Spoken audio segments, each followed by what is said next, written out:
Has the Third World War already started? Welcome to Macropiece Theater. I'm your narrator, Emil Kalinowski, and today's tale comes to us from Substack, our author, Dr. Pippa Malmgren. On the 29th of October 2021, Dr. Pippa posted at drpippa.substack.com the following blog post: World War III has already started. Unsettling. It seems inevitable, too. The good news is Dr. Pippa helps put into context this new kind of warfare and bring to our attention some rather unsettling news from the high seas that perhaps we may not have been paying attention to. Well, there's a lot to this, and it's unsettling, but it's inevitable, and it's best to confront what's ahead with the knowledge that Pippa's about to share with us. Peter Drucker delayed publishing his book, The End of Economic Man, The Origins of Totalitarianism, until 1939 because he was so frightened to say that World War II was about to begin. I feel his angst as I write of my belief that we have already entered World War III. But before you jump out of your skin, try to remember that war itself is digitizing, just like everything else. That may mean the confrontations and conflicts of our time may be very different from anything we've experienced before. This new theater of conflict is no longer exclusively about physical territory and humans on a front line. The new battle space is literally in space, as in outer space. It is in digital cyberspace. Wars are no longer about armies and land. Now it's about navies, the high seas in extremely remote locations like extremely remote islands in the Pacific and the open oceans. Land still plays a part, but the contest for land and resources seems to be occurring in places like the Himalayas, Africa, and the Arctic. This is why the U.S. has been building its Space Force for some years now. But more than all that, war itself is digitizing. So only those who know where to look will see it. No one wants war. I've been lecturing at Sandhurst, Britain's West Point, and briefing NATO generals for some years. I see every sign that military leaders will do everything possible to avoid outright war. But the militaries of the superpowers find themselves in an odd situation.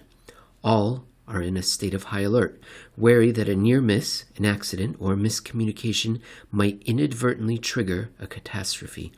These militaries are clearly repositioning, taunting each other, aiming to make life ever more uncomfortable for potential opponents. Meanwhile, the public seems unaware and even uninterested. Perhaps it's already intuitively understood that, strangely, this may be a better way to have a war than we have ever seen in history. Perhaps we have traded guns for weaponized algorithms and substituted computers for humans.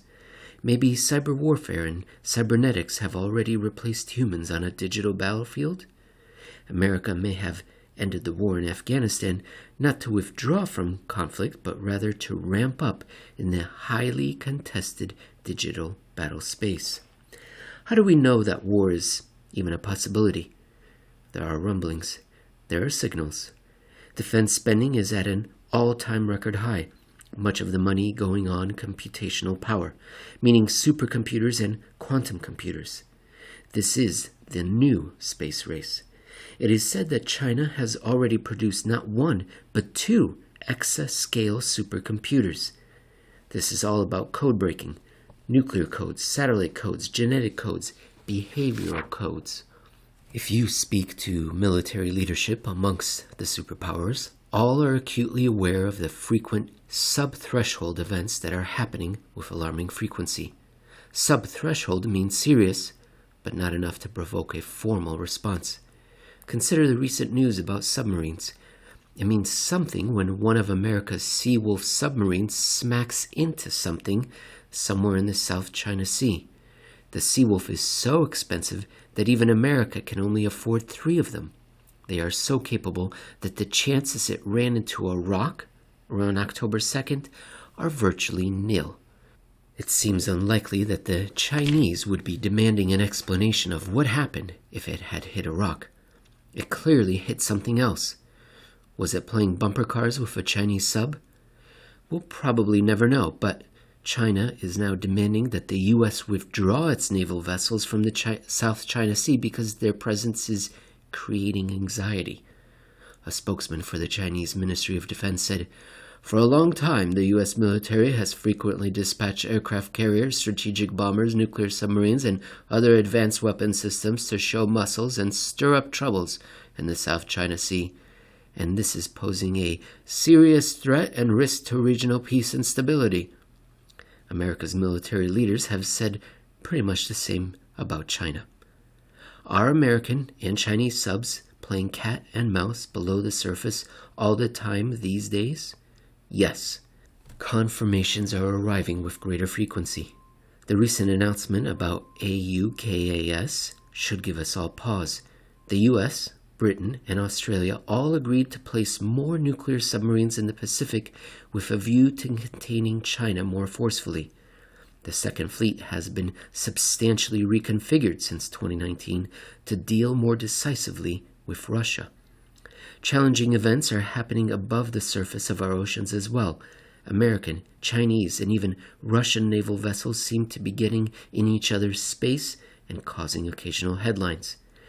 There's also been an intense standoff in space where these superpowers seem to regularly create space debris in the hopes that it will smash up the other side's massively expensive military satellites. The U.S. had thought it had a lock on precision targeting of satellites. Like everything else, military hardware is dramatically improving. The Russians are test-firing hypersonic missiles from their Severodvinsk submarines in the Barents Sea. The Chinese recently tested their new hypersonic missiles too.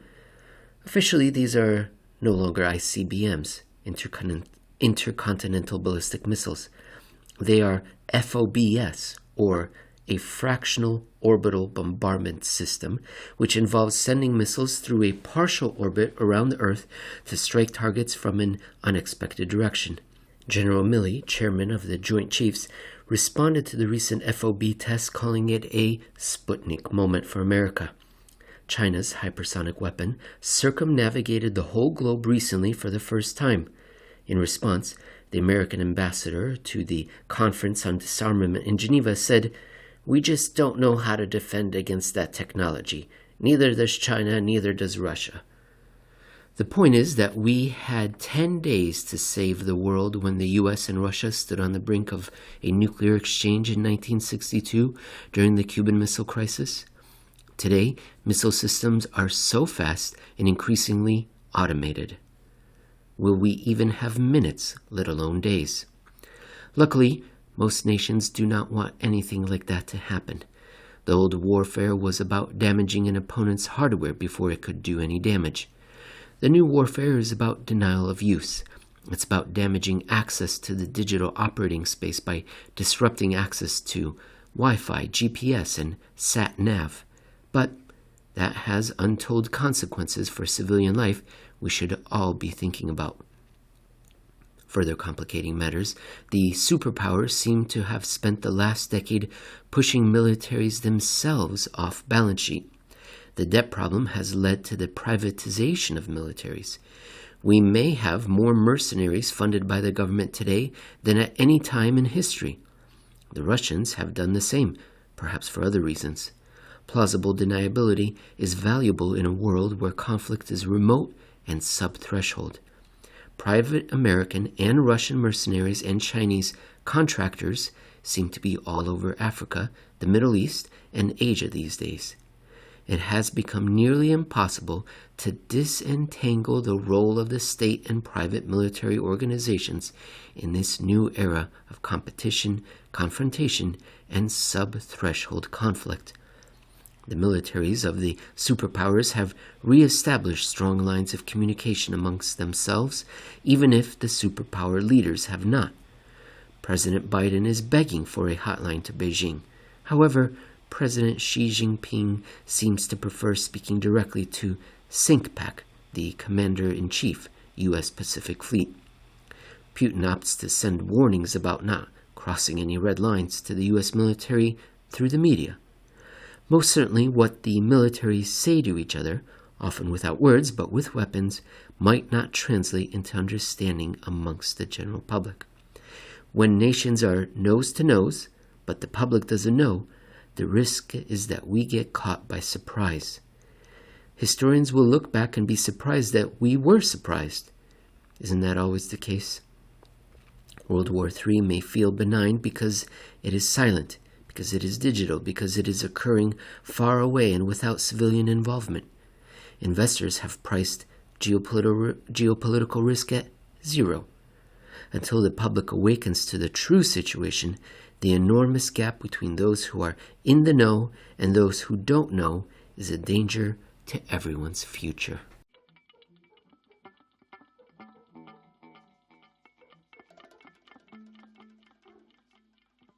Thank you for listening to this latest episode of Macropiece Theater, which I will be renaming to Geopolitical Socioeconomic Piece Theater, because I've been reading so much about geopolitics lately. Why? Because the era ahead is one where geopolitics will play a very, very important role in the movement of capital and the allocation of investments. Would you like to learn more about Dr. Pippa Malmgren's work? The best place would be pippamalmgren.co.uk. You can find out about her new podcast, all her books, book her for a speaking engagement. If you'd like to consume some of Pippa's shorter works that are not books, go to Substack, drpippa.substack.com. That's Pippa with 3 P's, drpippa.substack.com. Also, this particular article, before I get to that, also on Twitter. Go to Twitter, and you'll find Miss Pippa Malmgren at Dr. Pippa M. This particular article was called World War III Has Already Started. It was posted on October 29th, 2021 at Substack. And my only complaint is why do people call it World War III and not World War IV? We've already had the Third World War. It was the Cold War. That's what it was. World War I led to World War II. World War II led to World War III, which was the Cold War. All of them were global. I don't know. This is just a pet peeve of mine. The other pet peeve of mine is when people say Generation Z. Oh no, don't get me started on that. Generation Y and Z. No. Okay, we've already had a Third World War. We're going to begin our fourth one. So there you go, ladies and gentlemen. Isn't that something to look forward to? All right. Thank you for listening. I will talk to you again soon.